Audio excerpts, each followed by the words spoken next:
Nalipay sila kay si Baby Jesus among gilibot sa tanan mga lugar.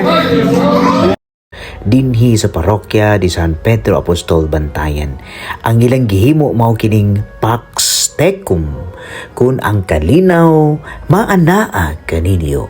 Ila kini pagkadadon ang mga imahen sa matag balay-balay sa tibuok isla o duol diri sa parokya, haron ilang ipakita sa mga banay, pamilya, kahigalaan o mga kaigsuonan nga si Kristo na tao na tungod sa atong mga sala o kita ihatagan niya sa kaluwasan. Mga igsuon ng mga kaisang bingay, kining Pax Tecum usa ka gihimo nga tinuig human diha sa Pasko sa pagkatao para na magpamatuod nga ang kalinaw maangkon unta nato.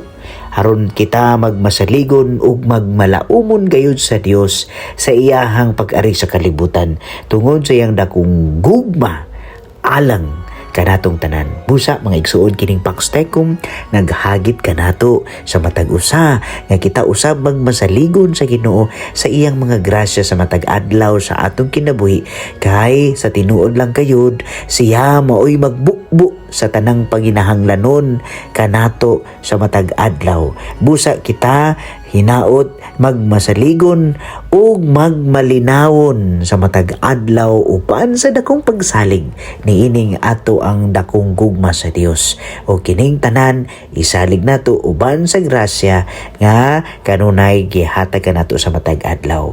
Mga bay ug mga kaisambingay, hinaot unta nga ikaw dili mawadan sa paglaom kay ang Dios miani sa kalibutan tungod sa iyahang paghigugma o kita usab gihagit sa paghigugma sa matag usa, dili lang karon, dili lang ugma, kundi sa tanang panahon sa atong kinabuhi. Busa ning imahe sa ato ang batang Jesus nagpamatuod nga siya nagpakatao haron muuban kanato diha sa kalibutan ug kita usab magpakita kung si Kristo na tao diri sa atong kalibutan ato usab unta nga ipakatao si Kristo sa atong kinabuhi.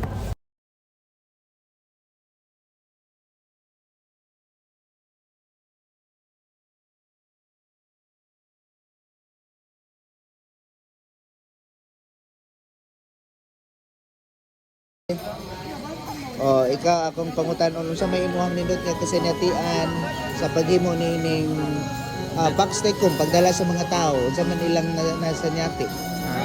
Kuan na nalipay sila nga nakakadto ni sa ila kag naka-experience ako sini nga kuan sa jarat kayo.